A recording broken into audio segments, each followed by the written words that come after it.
Chào các bạn, chúng ta tiếp tục ôn tập nhé. Hôm nay thì ở phần ôn tập và làm các câu hỏi MCQ mình có một chủ đề rất là mình nghĩ là nếu như là đi làm kiểm toán cái chủ đề này rất quan trọng. Đấy là chủ đề về audit documentation. Với cái chủ đề này thì mọi người cũng nhìn thấy là chúng ta cũng có khá là ít các bài viết về audit documentation. Documentation được hiểu là các giấy tờ làm việc ấy, thì chúng ta có tương đối là ít các bài về dạng này, vì thế nên mình muốn các bạn làm một bài multiple choice để các bạn nắm được. Rồi cái case của chúng ta như sau. The working paper của audit firm record the audit work on the bank reconciliation vào ngày 30 tháng 4 thì note cash receipt of $7,000 recorded in the cash book before the end of reporting period. Nghĩa là ở trong sổ quỹ thì chúng ta có 7.000 đô đã ghi nhận vào cash book rồi, nhưng mà ở trên bank statement thì chúng ta chưa ghi có. Cho đến tận 1 tuần hoặc là nhiều hơn nữa cũng chưa thấy cái khoản 7.000 đô này. Nếu bạn nào học môn F3 thì sẽ biết là cái này mình gọi nó là cái phần tiền, cái gọi là cái cash receipt, nghĩa là cái tiền mà mình nhận được nhưng mà mình lại chưa thấy trên bank statement thể hiện. Vậy thì với kiểm toán viên thì cái phần này có cái nghi ngờ gì? Có thể là cái check đấy khi người ta đưa cho mình coi như là đã thanh toán tiền, nhưng cái tiền đấy không vào được ngân hàng, bởi vì có thể là do tiền ở trong tài khoản của bên kia không đủ, đúng không ạ? Các bạn hiểu đơn giản là ví dụ như chúng ta có một cái ủy nhiệm chi, khách hàng sau khi mà gửi tiền ra ngân hàng thì đã đưa ủy nhiệm chi cho mình rồi và mình tin tưởng là đấy là khách hàng đã chuyển rồi, thế là mình ghi vào cash book, nhưng mà 1 tuần sau thì vẫn chưa thấy ở trong tài khoản ngân hàng của mình nổi tiền lên nhé. No further work was carried out as the amount was considered materials, and the conclusion was noted in the audit working papers. 2 months after the financial statement has been issued, the company investigate delay in bank cash receipt and discover a fraud of 18,000. Nghĩa là mãi không thấy cái tiền, đúng không ạ? Và trong lúc mà mình làm working paper thì mình đã nốt là nó không trọng yếu, nhưng mà sau đấy thì người ta phát hiện ra là đây là một cái vụ fraud, nghĩa là người ta bị mất tiền và số tiền là 18.000, bởi vì là thủ quỹ thì đã nhận cái tiền này và đã tự làm cái bank reconciliation để cho nó khớp. Đó. Thì bây giờ chúng ta sẽ nhìn thấy là các câu hỏi của chúng ta như sau. Câu hỏi đầu tiên. The senior partner asked you to explain the importance of audit working paper to unqualified audit staff was recently joined your audit firm. Bây giờ chúng ta sẽ phải xem là audit working paper thì có quan trọng như thế nào. Chúng ta đang giải thích cho một người mới vào trong công ty. Tại sao chúng ta lại cần có các cái working paper, cần có các giấy tờ làm việc?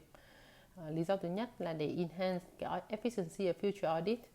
Đây là lý do chính xác, bởi vì chúng ta cũng biết rằng một trong những cái nguồn, trong những cái resource of information, cái này các bạn ôn lại phần này nếu như các bạn cảm thấy chưa nhớ.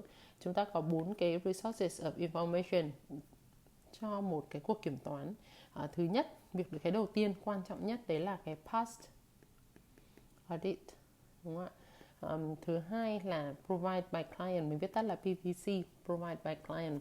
Thứ ba là từ các cái nguồn thứ ba khác, các cái third parties, ví dụ như các cái thư giải trình hoặc là các cái document, các cái công văn, các cái giấy tờ mà chúng ta làm việc với các bên thanh tra rồi đấy, kiện tụng vân vân, đúng không? Và thứ tư là từ cái experience của kiểm toán viên. Đó. Thì các bạn nhìn thấy rằng là chúng ta nhìn thấy cái past audit bao giờ rất là quan trọng. Lý do thứ hai chúng ta cần có paper là để làm bằng chứng rằng cuộc kiểm toán đã thực hiện đúng với các chuẩn mực, đúng không ạ? Và đây là cái nhiệm vụ chính của audit working paper. To assist the managers and partners in review the audit work. Đây cũng là một cái nhiệm vụ của working paper, vì thế nên là khi mà mình training cho các bạn mà làm staff thì bao giờ mình cũng nói rằng là phải viết thế nào cho nó dễ hiểu, đúng không ạ? Để manager, audit partner đọc có thể hiểu được và có thể kiểm tra được cái công việc của mình. To enable the auditor to escape liability in the subsequent lawsuit. Mặc dù là có những lúc khi mà có lawsuit thì chúng ta có mang giấy tờ làm việc ra để làm bằng chứng, nhưng không phải đây là mục tiêu chính, đúng không ạ? Cho nên chúng ta chỉ chọn đáp án là đáp án 1 và 2 và 3 thôi. Standardized working paper. Standardized working paper nghĩa là các cái giấy tờ làm việc được chuẩn hóa. improve the efficiency with which the audit files prepare and review. However, the extent to which a standardized approach is desirable will vary from audit to audit and will be more appropriate for some form of documentation than others. Nghĩa là có rất nhiều tình huống thì chúng ta có những cái giấy tờ làm việc được chuẩn hóa rồi, ví dụ như các cái form, thì cái việc đấy nó giúp cho làm ai cũng tiếp cận được với cả một cái form chính xác và thể hiện được rõ. Thế nhưng tuy nhiên nó cũng sẽ có một cái vấn đề, đấy là nhiều khi các bạn fill the form hoặc là các bạn không, nghĩa là roll, bọn mình hay gọi là roll từ cái khách hàng này sang khách hàng khác thì lại không clear hết các thông tin, thì đấy cũng là một trong những cái vấn đề. So for which documentation, for which document, cái chứng từ nào, cái văn bản nào thì nên standardize, thì mình cũng trả lời luôn. Thứ nhất là engagement letter thì không nên standardize, bởi vì là engagement letter chúng ta biết là chúng ta thể hiện rõ cái scope of work và cái responsibility của hai bên, của auditor và management, đúng không ạ? Cho nên là cái này thì không ạ. Annual bank confirmation, cái này cần phải standardize vì chúng ta sẽ luôn luôn gửi ra ngân hàng, tất cả các ngân hàng với cùng một form. Audit program thì không standardize được ạ, bởi vì mỗi một khách hàng là chúng ta lại có các cái thủ tục kiểm toán khác nhau, và vì vậy thì audit program sẽ phải tailor made ạ. Written representation from management cũng thế á, cái này chúng ta cũng không standardize được, bởi vì chúng ta đã nêu ra các cái issue mà trong cái cuộc kiểm toán đấy mình cần nhấn mạnh. Vì thế nên written representation letters không thể standardize được. To whom did your firm have the primary duty to report the late banking of the cash receipt? Chúng ta nhìn thấy là mình có cái issue mình phát hiện ra 7.000 đấy, xong rồi không thấy clear, đúng không ạ? Thì tất nhiên 7.000 đấy chúng ta coi là không trọng yếu, nhưng nếu mà nó trọng yếu thì chúng ta sẽ cần phải báo cáo với cả ban lãnh đạo. Và thông thường thì các cái vấn đề kiểm toán đều được trao đổi với cả management. Ở đây mình có mấy cái đáp án nữa như là legal authorities hay là shareholders, đúng không ạ? Thì không có. Câu D thì đừng chọn, bởi vì câu D nói rằng là không cần phải report, bởi vì là amount was immaterials. Thực ra chúng ta cứ thông thường là người ta sẽ report hết, và những cái immaterials là cái chuyện mà chúng ta có cân nhắc để có đưa ý kiến trên ý kiến kiểm toán không thôi ạ. Number 4. Which of the following items of information noted during the audit of Bestwood trading most likely suggest non-compliance with law and regulation? Ở trong tình huống này thì chúng ta nhìn thấy cái thông tin nào mà mình sẽ nghĩ là nó là non-compliance? Đây ạ. Đáp án A là cái việc mà không có, nghĩa là Bestwood không phân công phân nhiệm trong cái việc là thu chi và làm bank reconciliation, và việc đó đã dẫn đến việc làm có fraud. Thực ra cái này nó không phải là compliance với law and regulation, mà nó chỉ là một cái weak internal control system thôi. The presence of several complex transactions affecting expense account. Một số các cái gọi là giao dịch rất là phức tạp ở các cái tài khoản chi phí thì cũng không thể hiện là non-compliant with law regulation, mặc dù có thể là kiểm toán viên sẽ nhìn thấy là không hiểu rõ về bản chất, có thể không đủ chứng từ, nhưng không có nghĩa là break cái law regulation. Nôm na là ví dụ như ở Việt Nam mà có một số các khoản chi tiêu mà mình không có hóa đơn ấy, thì mình cũng không nói rằng là khách hàng không tuân thủ được, đúng không ạ? An exchange of property for similar property, cái này cũng không phải, đúng không ạ? Thế thì chúng ta chỉ có cái cuối cùng, đấy là the discovery of unexplained payment made to government employees. Nếu như mà có những cái khoản lobby đối với cả quan chức chính phủ thì đấy sẽ là non-compliance with law and regulations. Câu cuối cùng liên quan đến audit documentation. Your firm is facing a legal claim for negligence in relation to the audit of Wood Frames Agency.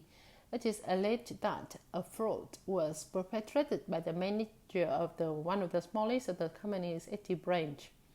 Your firm has not visited that branch for 3 years, as it visited branch on rotational basis. As a result, the fraud went undetected for 2 years. Chúng ta đi kiểm toán, thì bây giờ ở một cái chi nhánh chúng ta đã không đến đấy 3 năm rồi, thì lại có một cái fraud xảy ra mà bây giờ khách hàng kiện chúng ta. Vậy thì cái chúng ta có thể dùng cái gì để chứng minh là mình đã làm đúng với các chuẩn mực và có thể thắng được vụ kiện này? Thứ nhất là audit documentation để chỉ ra là chúng ta đã làm đúng theo quy định của chuẩn mực. Thứ hai là an up-to-date letter of engagement stating that the director should not rely on the auditor. Trong hợp đồng kiểm toán nói rõ là ban lãnh đạo không dựa vào việc kiểm toán viên có tìm ra các fraud hay không, hay nói cách khác, nghĩa vụ tìm ra và ngăn chặn các fraud là nghĩa vụ của ban lãnh đạo. Mình có dùng này không ạ? Cái này chắc chắn là có này, đúng không? Cái này chắc chắn là có này. Written representation letter, thư giải trình bằng văn bản của ban giám đốc để nói rằng họ hiểu cái nghĩa vụ của họ, có luôn. Case law judgment indicated that an auditor should not be held responsible for ingeniously led fraud. Các cái tình huống khác đã kiện trên thế giới hoặc là chúng ta có biết và nói rất rõ là kiểm toán viên không có trách nhiệm tìm ra và chịu trách nhiệm về các cái fraud đó. Mình nghĩ là tình huống này chúng ta sẽ chọn cả 4 ạ. Ok chưa? Rồi ạ, vừa rồi thì mình đã chữa cho các bạn một cái bài multiple choice mà mình nghĩ rằng nếu như đi thi mà gặp bài này thì các bạn cũng sẽ cảm thấy khá là khó khăn. Tuy nhiên là nếu như các bạn đọc thật là kỹ thì các bạn cũng nhìn thấy rằng là để suy luận thì nó cũng không quá phức tạp, phải không ạ? Các bạn làm bài và sau đó so lại với cả đáp án của mình ở đây nhé. Cảm ơn các bạn.